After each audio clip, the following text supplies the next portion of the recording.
Hey, what's going on everybody? Welcome back to another video. Today I'm going to be talking about Frankenfish. So Frankenfish is a sci-fi channel movie, made for TV movie from 2004, and many of you all are probably familiar with sci-fi channel movies. They made a ton of them around this era, like around the 2000s, but I mean they still make them nowadays, even though TV is not as big of a thing. Like this, like sci-fi as a channel isn't as much of a thing, but they still like produce films. But anyways, sci-fi channel movies were really big, like especially in the 2000s, and the sci-fi channel put out countless creature features. Like they did all kinds of science fiction movies and horror movies, but they did like there was countless creature features. So this is prime time sci-fi channel, mid to early 2000s creature feature right here.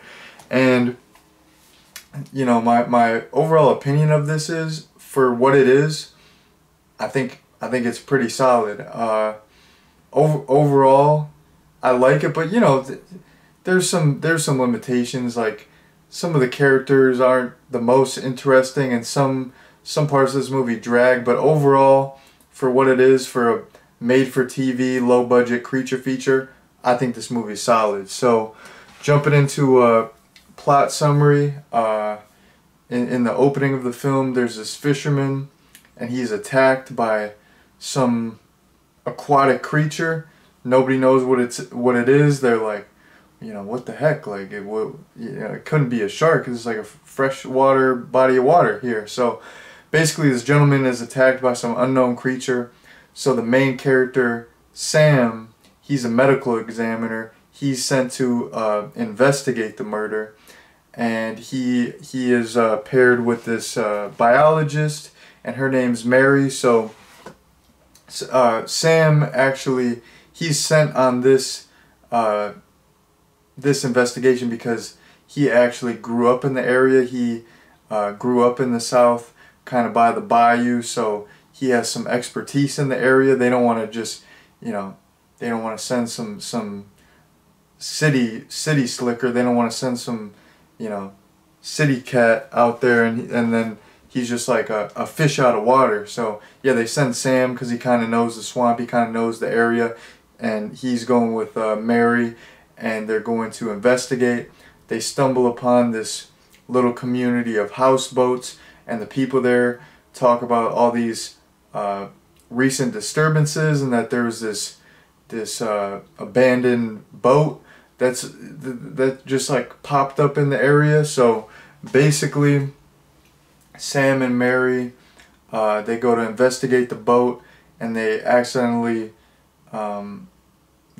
hit this tracker that notifies this bounty hunter and his crew. And like the bounty hunter is the guy who made these genetically modified snakehead, which are what are killing people. And while Sam and Mary are investigating, they're kind of staying in this houseboat community, they are getting attacked by these genetically modified snakehead. They're trying to survive, and then there's also this potential threat of the bounty hunter and his crew coming through as well. So that's the basic plot summary. The first point that I want to get into is I think the snake, like a snakehead fish, is a fantastic animal to use for a creature feature. So if people don't know, the title Frankenfish, that's like a nickname for like snakehead. They're like an invasive species. I believe they come from Asia and parts of Africa as well. They're like a predator. They're an invasive species. And something notable about snakehead is that they can actually they can actually survive on land for quite a while. It's from like the little research I did on the internet. I read that snakehead can they can live on land for up to 4 days. So yeah, they're predators. They're an invasive species, and they can live on land for a little bit, which is super interesting. So yeah, the first time I watched this movie, I just thought like Frankenfish was some gimmicky title, but like the genetically modified snakehead in the movie, like, you know, the movie focuses on genetically modified snakehead, and in real life snakehead are called Frankenfish. So the title is not gimmicky. It makes perfect sense, and it is a good title for a horror movie. So yeah, I think snakehead are a fantastic animal for a creature feature. You know, I love creature features that center around like sharks or alligators or crocodiles, but at this point they're kind of played out. Like every other day there's a new shark movie, there's a new killer crocodile movie. You know, there's not really that many movies centered around snakehead, and you know, they're a great underutilized animal to use as like a monster and a creature feature. And I think the Sci-Fi Channel put out like 3 or 4 snakehead movies, so they're capitalizing on the whole snakehead creature feature thing. They're like, no one else is doing it, we're gonna put out a bunch of these movies. So that's kind of cool.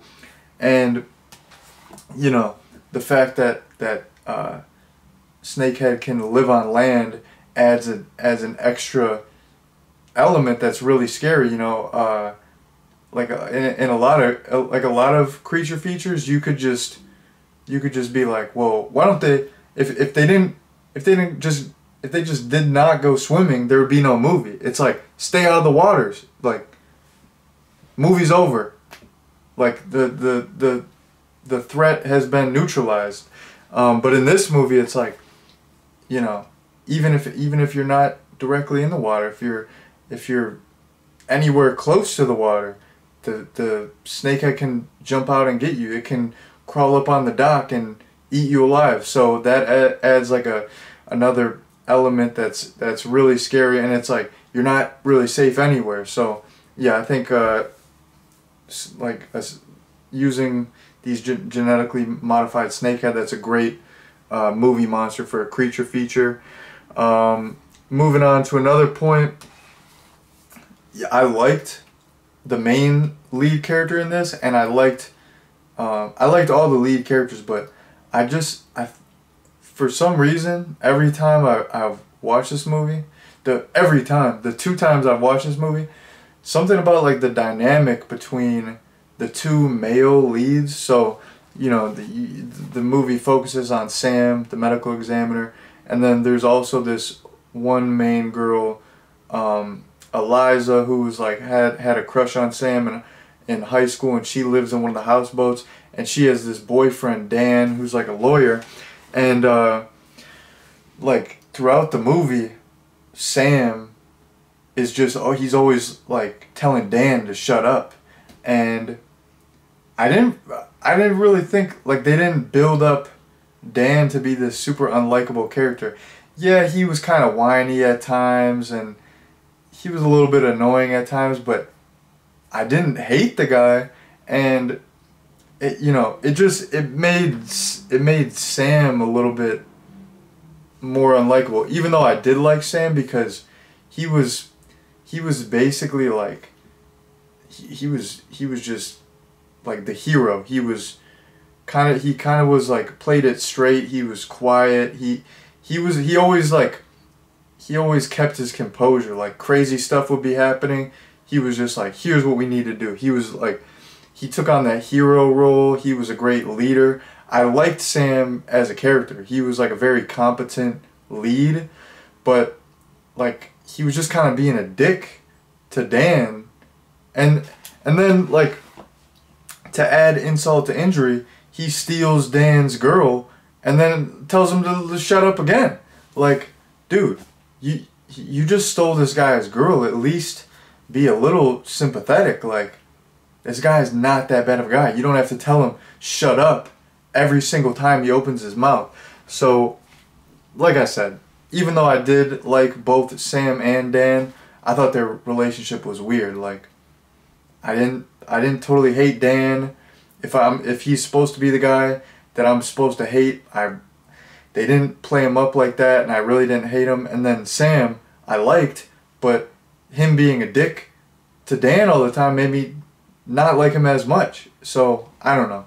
I don't know what they were going for with these characters, but I did like those characters. I liked all the main characters for the most part. But yeah, just had to mention that. Jumping into some other points here, I thought the setting was great. It takes place on the bayou in the south. The scenery in this movie is fantastic. The setting is absolutely perfect. There's nothing wrong with the setting. I don't know. This is like a great. That's why I chose to watch this in the summer. It's just a great summer movie. That swamp setting, that down south bayou setting, it's phenomenal. Also, there's some good gore and nudity in this. There's some beautiful women in this that you know, they get a little undressed. So I'm not mad at that. The gore in this was solid. There's this one instance where this one guy, he's like the stoner character. He was the actor. He was in Ferris Bueller's Day Off. He's the guy who works at the like the parking garage or whatever. But anyways, that guy, like, he's like leaning over looking at the water, and a snakehead jumps out and like bites his head off, and it's all practical and you see blood squirting. That was the best kill in the movie. But anyways, there were some good kills, some solid gore, and then in terms of effects, you know, there was some good practical gore effects. There was some, I'm pretty sure like there was like this big explosion of a houseboat. I'm pretty sure that was practical. It didn't look CGI, but you know, it's a Sci-Fi Channel movie, so Sci-Fi Channel movies are notorious for having bad CGI creatures. You know, the CGI creatures in this, like the genetically modified snakehead, they did look pretty fake, but they were pretty cool looking, and all of the instances that involved them were pretty, you know, high stakes and action packed. So the fact that they didn't look ultra realistic didn't really take me out of it, because I was kind of engaged in those sequences. Those are like my favorite sequences. Some of the stuff where it's just the characters, like the characters weren't strong enough to carry just the dialogue driven scenes, you know. So the action stuff was what was really attention grabbing for me, and I wasn't really worried about the creatures not looking good. Like they did look pretty unrealistic, but it didn't bother me. So there's that. Another random point that I want to get into, you know, I like sipping some drinks. I like drinking a little alcohol here and there, you know, sipping some beers, sipping some mixed drinks, all that. So, you know, everyone in this movie, like, is just drinking all the time. Like, the one, like, rich bounty hunter guy, he's getting some cranium, and he's sipping some whiskey straight, while like wearing a Versace robe. It's not really a Versace robe, but something like that. He's sipping whiskey. The characters are at dinner sipping Coronas, which I was like, how the F are they able to sip Coronas in this movie? You know, like usually in movies you have a fake beer can. It'll just say beer on it, or some fake name. Like you can't have certain products in your movie because you'd have to pay the company. Maybe Corona doesn't care. They've never seen Frankenfish. Like, it's not on their radar. They're never gonna know. But I was thinking that when I was watching the movie. I'm like, how are they getting away with this, where they're sipping brand name beers? And like, Corona is a big brand, so I don't know. Maybe Corona let it slide. Maybe this movie is sponsored by Corona. I hope it is. I would you know, I would be happy with that. But anyways, I thought that was crazy. But yeah, the characters are just sipping drinks throughout the whole movie. So I'm a fan of that. I can get behind that, and I did want to mention the fact that they're you know, sipping Coronas. Like, it's kind of like, I don't know, it kind of reminds me of like in the movie Pieces, like that slasher 80s slasher movie Pieces, when they're eating Wendy's, but I think it's called Wendy. This isn't even, they're not even trying to hide it. This is just straight up they're drinking Coronas. But anyways, they got away with it somehow. I don't know how these Sci-Fi Channel movies keep getting away with it, but they're getting away with it, and more power to them. That's tight. Because, I mean, who wants to sip off-brand beer in your movie? I mean, that's whack. Maybe it's product placement, you know. Like I said, probably sponsored by Corona. Corona, they're big believers in Sci-Fi Channel creature features, so, you know, it works out. Now Snoop Dogg is the face of Corona. I saw a big billboard, you know, so I don't know. Maybe Snoop Dogg needs to be in like a creature feature sipping a Corona. I can get behind that. That'd be pretty tight. But anyways, I can only hope here. I can only dream. Maybe that'll never happen. But I mean, Snoop Dogg was in Beach Bum with Harmony Korine, so he's down to be in weird movies. Throw Snoop Dogg in a creature feature. I'm going off on a tangent here, but I do one day want to see Snoop Dogg in like some crazy shark movie, but then he's just posted on a beach sipping a Corona and like smoking a fat blunt. That'd be fantastic. But anyways, on to my last point. I gotta move forward here. I can't talk about Snoop Dogg all day, and I can't talk about Corona all day. Maybe you know, maybe I'll do other videos. I'll do like liquor and beer reviews. No, I'm just playing. I do movie reviews on here. But hey, it says in my description of my channel I might do other stuff in the future, so who knows. But anyways, the last point I wanted to get into is the ending of this movie. So if you have not seen this movie and you don't want to be spoiled, spoiler alert, the rest of this video contains spoilers. So there's the spoiler alert out of the way. Okay, here's the deal. The ending in this movie is super reminiscent of the ending of the 1999 killer crocodile movie Lake Placid.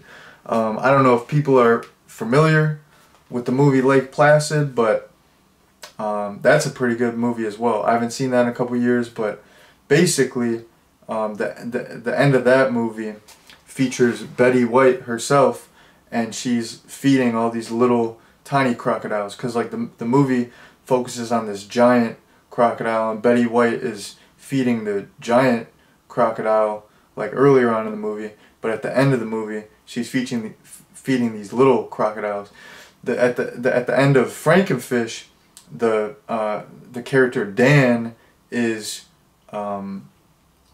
killed by a bunch of little baby genetically modified snakeheads. So it is slightly different, but you know, it is similar in the fact that, okay, the main monster has been defeated, but oh, here's the downer ending, here's the twist, there's a bunch of babies, so we probably got a sequel coming up. Or, you know, the threat is still in the air, you know, these characters are not safe. Yeah, so even though the two endings aren't entirely similar, whenever I have seen this movie, I always think about like the ending of Lake Placid, and it's just like eerily similar to me. But Lake Placid is good. I've only seen the first one, but actually there's a connection with the Sci-Fi Channel, because the Sci-Fi Channel put out, I think, like all of the Lake Placid sequels. So those would be fun to check out one day, and you know, I should eventually review Lake Placid on the channel. I probably won't get to it this summer because there's other stuff I'm trying to get to, but anyways, I just kind of wanted to mention that connection, because in my head, whenever I'm watching this, I always think of the Lake Placid ending. But anyways, that is the last point I had on my notes. So I'm going to get into my recommendation and then I'm going to head out. So in terms of a recommendation, I think for what it is, for a made-for-TV Sci-Fi Channel movie, I think this is a solid creature feature, a solid movie. It's a good summer watch. It has a lot of stuff going for it. It's not, it's not like at the level of something like, Jaws or whatever. Well, of course it's not. But I don't know. For what it is, for a little cheapy, for a little low budget, made for TV creature feature, I think it's pretty solid. So I would definitely recommend it. It's actually leaving Tubi in like something like 7 days. That's why I chose to watch it. So I would recommend it. I would, try watching it before it leaves Tubi if you can. And yeah, so that's been my recommendation, and that has been my review of Frankenfish. Thank you all very much for watching, and peace out.